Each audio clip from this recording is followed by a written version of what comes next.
Laziness इंसान का सबसे बड़ा दुश्मन।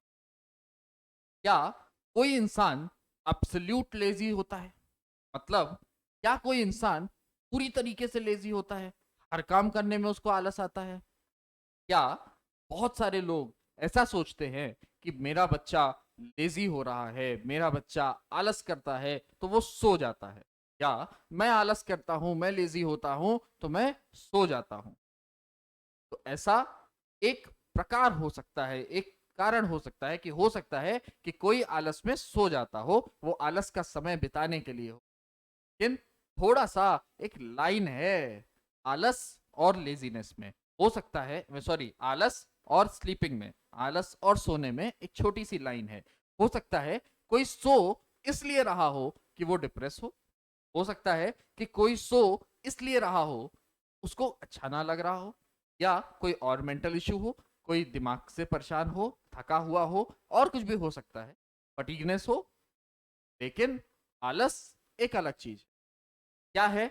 आज अपन उसी टॉपिक पे बात करने जा रहे हैं कि आलस क्या है और आलस को दूर कैसे किया, और आलस हमारे जीवन के लिए कितना बड़ा दुश्मन है, खासकर उन बच्चों के लिए। वैसे तो हर इंसान के लिए आलस बहुत बुरी चीज है, लेकिन खासकर उन बच्चों के लिए जो किसी भी कॉम्पिटेटिव एग्जाम की तैयारी कर रहे हैं, उनके लिए तो आलस बहुत बड़ा दुश्मन है।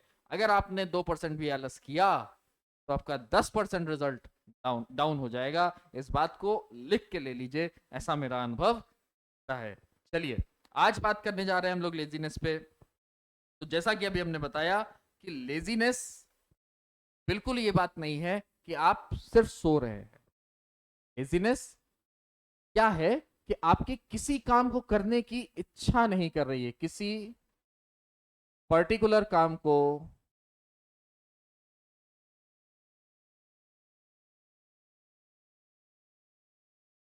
ना करने की इच्छा।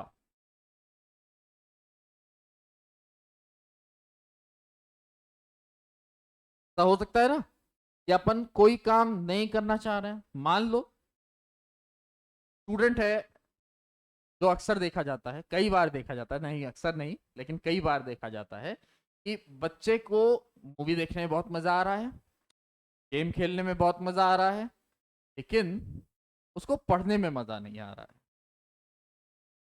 तो इसका मतलब वो उसको आलस हर काम के एब्सोल्यूट आलसी नहीं है, कोई भी इंसान एब्सोल्यूट आलसी, एब्सोल्यूट लेजीनेस के साथ नहीं होता है। हो सकता है कि कोई काम उसको करने में मजा ना आ रही हो, लेकिन बेटा विश्वास मानो मेरी इस बात को कि ऐसे कई काम हैं, जैसे पढ़ाई, जैसे काम, जैसे संघर्ष करना, ऐसे बहुत सारे काम हैं जिसको किए बिना आप सक्सेस नहीं हो सकते। तो उन काम में आलस करने के लिए आपके पास कोई वजह नहीं है, आप उसको आलस से दूर करिए। लेकिन दूर कैसे होगा? हो ही तो नहीं रहा है ना सर। मेन समस्या तो यही है कि हम चाहते तो हैं पढ़ना, लेकिन मन नहीं लग रहा है, आलस आ रहा है, नहीं करने की इच्छा हो रही है। तो ऐसे बहुत सारे कारण, आप किसी डॉक्टर के पास जाएंगे, किसी मोटिवेशनल स्पीचेस सुनेंगे तो आपको बहुत सारी ऐसी बातें पता चलेंगी कि भैया आलस को दूर करना है तो आप मेडिटेशन कर लो, आलस को दूर करना है तो आप चाय P low, coffee P low, है ना। और ऐसे बहुत सारे लोग बोलते हैं मैं बहुत देर तक काम करता हूँ, आलस आता है इसलिए मैं कॉफी पी रहा हूँ, इसलिए मैं कोई XYZ चीजें कर रहा हूँ। ऐसा नहीं है, सिर्फ इन सब चीजों से आपका आलस नहीं जाएगा।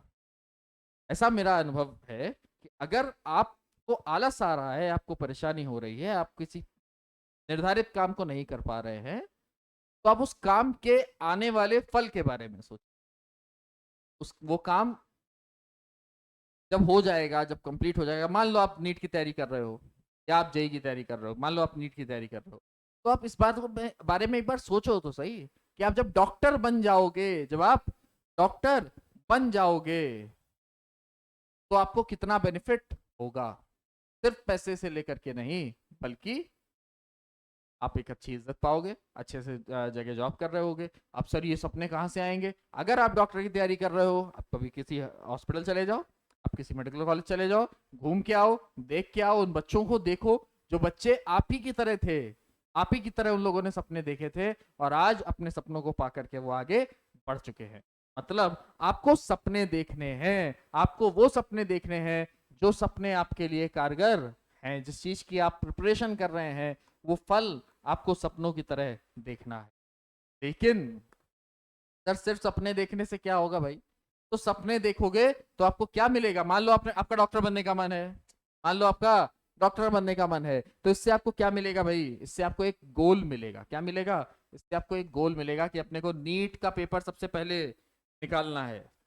गोल मिलेगा ना? इससे आपको क्या मिलेगा? एक गोल मिलेगा। हाँ सर, गोल तो मिल जाएगा। अब गोल मिलेगा तो फिर आप क्या करोगे? अगर आपको पता चल जाए कि मुझे दिल्ली तक जाना है, मुझे दिल्ली जाना है, तो उसके बाद आप क्या करोगे? आप पहला काम करोगे कि आप टिकट कटाओगे, अपना छुट्टी का डेट देखोगे, फिर टिकट कटाओगे, टिकट कटा के स्टेशन पे सामान पैक करोगे, स्टेशन जाओगे, ट्रेन पकड़ोगे, फिर जाओगे। तो इसका मतलब अगर गोल मिला तो आपने क्या किया? प्लानिंग किया। अगर गोल मिला तो आपने क्या किया? प्लानिंग किया। और अगर आपने प्लानिंग किया, मान लो आप नहीं गए, आलस में नहीं गए, तो क्या होगा? दुख होगा। तो अगर आपके पास ड्रीम्स हैं तो ड्रीम से क्या आएगा? गोल आएगा। गोल से क्या आएगा? प्लानिंग आएगी। और अगर आप प्लानिंग एग्जीक्यूट नहीं करोगे तो कहीं ना कहीं आपको तकलीफ होगी, कहीं ना कहीं आपको दुख होगा। एक बार होगा, दो बार होगा, तीसरी बार से आप काम करना शुरू कर दोगे, तीसरी बार से काम करना शुरू कर दोगे। लेकिन अब कई लोग होते हैं जो प्लानिंग तो बहुत लंबी बना लेते हैं लेकिन उसको भी फॉलो नहीं कर पाते। वो प्लानिंग ही फॉलो करने में आलस आने लगता है। तो उसके लिए तो आपको क्या करना पड़ेगा? ये सपने बहुत मजबूती से देखने पड़ेंगे। ऐसा मैं बोल सकता हूं कि आपका जो विजन होना चाहिए वो बहुत बहुत बहुत बहुत बड़ा होना चाहिए। किससे? स्मॉल अट्रैक्शन से। मतलब जो आपके लिए डिस्ट्रैक्शन का काम कर रही है। जैसे हो सकता है नींद, हो सकता है आपके मोबाइल पे रील, आपके आप पढ़ने बैठे तो आपके पास एक कोई नोटिफिकेशन आ गया किसी यूट्यूबर का, किसी वो क्या बोलते हैं ब्लॉग्स का, किसी ब्लॉग का आ गया, आपने खोल लिया, आपने देखना शुरू कर दिया। तो वो आपको टाइम वेस्टेज की तरफ लेकर के जाएगा। ध्यान में रखो इस बात को, ऐसा मत करो, है ना?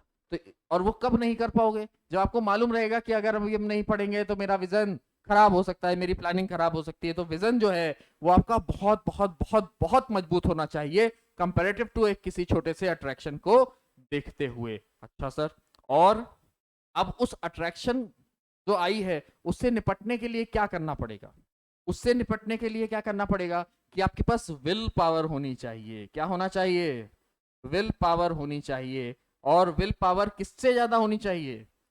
लेजीनेस से ज्यादा होनी चाहिए। भाई सबके अंदर थोड़ा बहुत आलस होता है, ऐसा कोई इंसान नहीं है जिसके अंदर आलस ना हो।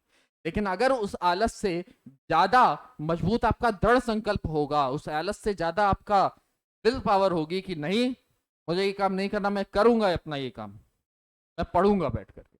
अगर आपके पास विल पावर अच्छी होगी तो डेफिनेटली आप इन स्मॉल अट्रैक्शन से पार पा जाओगे और अपने विजन की ओर आगे बढ़ जाओगे। इसमें कोई समस्या वाली बात नहीं है। एक छोटी सी कहानी मैं आपको सुनाता हूँ। हम लोग जब छोटे थे तो बहुत सारी ऐसी पत्रिकाएं आया करती थी अखबार के साथ, जिसमें बहुत छोटी छोटी कहानियां होती थी, बहुत मजेदार कहानियां होती थी। एक छोटी सी कहानी मैं आपको सुनाता हूँ। क्या हुआ कि एक थोड़ा सा लिख के समझते हैं ना। एक पेरेंट थे, ठीक है, पिताजी थे, उनका एक बच्चा था। वो दिन भर क्या करता रहता था? स्टूडेंट, एक चाइल्ड था उनका, छोटा बच्चा था। वो दिन भर सोता रहता था। दिन भर क्या करता रहता था? सोता रहता था, आलस करता था, बहुत आराम करता था। ये पिताजी बेचारे बहुत मेहनत करते थे और ये मेहनत कर करके इन्होंने बहुत अच्छा अपना एक बाग बना लिया था, एप्पल्स का, सेब का बहुत अच्छा बाग बना लिया था। और हो सकता है किसी चीज का बाग बना लिया हो। मतलब कुल मिलाकर के इनकी फार्मिंग का बिजनेस था, का फार्मिंग का बिजनेस था और वो बहुत अच्छा चल रहा था। वो बहुत अच्छा चल रहा था। अब हुआ क्या, एक दिन कि बेचारे की तबीयत खराब हो गई। तबीयत खराब हुई तो सिर्फ तबीयत नहीं खराब हुई, बहुत दुख का विषय है कि उनकी अकाल मृत्यु हो गई। अब अकाल मृत्यु होने के बाद इस बच्चे का क्या होगा भाई? ये तो आलस में था, ये तो सो रहा था। तो फिर थोड़े दिन के बाद इसके हाथ में सब बिजनेस आ गया। फिर थोड़े दिन बाद क्या हुआ कि जो हाई प्रॉफिट्स थे वो लो प्रॉफिट्स में हो गए। हाई प्रॉफिट्स किस में बदल गए? लो प्रॉफिट्स में हो गए। बहुत नुकसान हुआ इसका, बहुत सारा नुकसान होने लग गया। बिजनेस पूरा डूबने की कगार पे आ गया। तो इसकी माँ ने इसको कहा कि बेटा, पास के गांव में दादाजी रहते हैं, जाके मिलो, बात करो और उनसे पूछो कि ये कैसे सही किया जाए। वो मालूम था कि दादाजी कुछ ना कुछ अच्छा कारण बताएंगे, कुछ ना कुछ अच्छा तरीका बताएंगे। बच्चा गया दादाजी के पास, दादाजी को सब पता था कि ये कितना आलसी है, कितना दुष्ट है, सोता रहता है दिन भर, काम नहीं करता है, इसका मन नहीं लगता है काम करने में। उनको पता था, उनको पता था, तो उन्होंने क्या किया, इससे पूछा कि बेटा तुमको किक किस चीज में आती है, किक इन द सेंस तुमको क्या करने में सबसे अच्छा मजा आता है। अपन बात करते हैं ना आजकल किक, तो उसी संदर्भ में निकल गया मुंह से। तो क्या करने में तुमको सबसे ज्यादा मजा आता है? उसने बोला कि बगल वाले के घर में जाकर के, और उसके मेरे दोस्त का घर है, उसके घर जाता हूँ मैं, खेलता हूँ, तो मुझे बहुत मजा आता है। अच्छा, तो इन्होंने कहा ये तो बहुत अच्छी बात है भाई, तुम एक काम करो, रोज सुबह 6 बजे उठ करके, रोज सुबह 6 बजे उठ करके, रोज सुबह 6 बजे उठ करके अपने दोस्त के घर जाया करो और खेला करो। इसके दोस्त को उन्होंने बता दिया था कि भाई ये 6 बजे आएगा, खेलने देना इसको। तो रोज ये सुबह 6 बजे उठता था, जाता था, खेलने लगता था अपने दोस्त के यहाँ, इसको मजा आने लग गया। तो जो इंसान 10 बजे भी सो के नहीं उठ रहा था, अब वो कितने बजे उठने लगा? वो 6 बजे उठने लगा, क्योंकि इसको पता था कि 6 बजे हम जाएंगे तो हमको कोई नहीं रोकेगा, हमको मजा आएगा।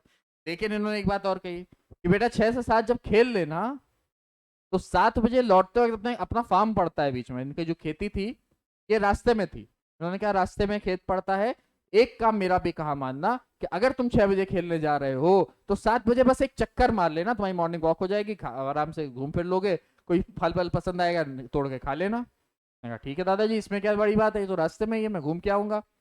तो वो जाता था 6 से 7 खेलता था, 7 बजे अपने दोस्त को लेता था, फार्म पे आता था, घूमता था, वापस जाता था, और फिर 1 घंटा खेलता था, और फिर घर आ जाता था। ऐसा करते करते करते करते 10 दिन हुआ, 15 दिन हुआ, 20 दिन हुआ, 1 महीना हो गया, करते करते एक समय बीता। तो उसने क्या देखा कि ये जो प्रॉफिट्स लॉस में बदल गए थे, अब ये दुगने प्रॉफिट्स में बदल गए, प्रॉफिट्स होने लगा और अच्छा प्रॉफिट होने लगा। ठीक है, दादाजी के पास, दादाजी आपने तो कहा था कि आप खेलने जाओ, मैं तो खेलने गया, उससे कैसे प्रॉफिट होने लग गया? समझ नहीं आई बात।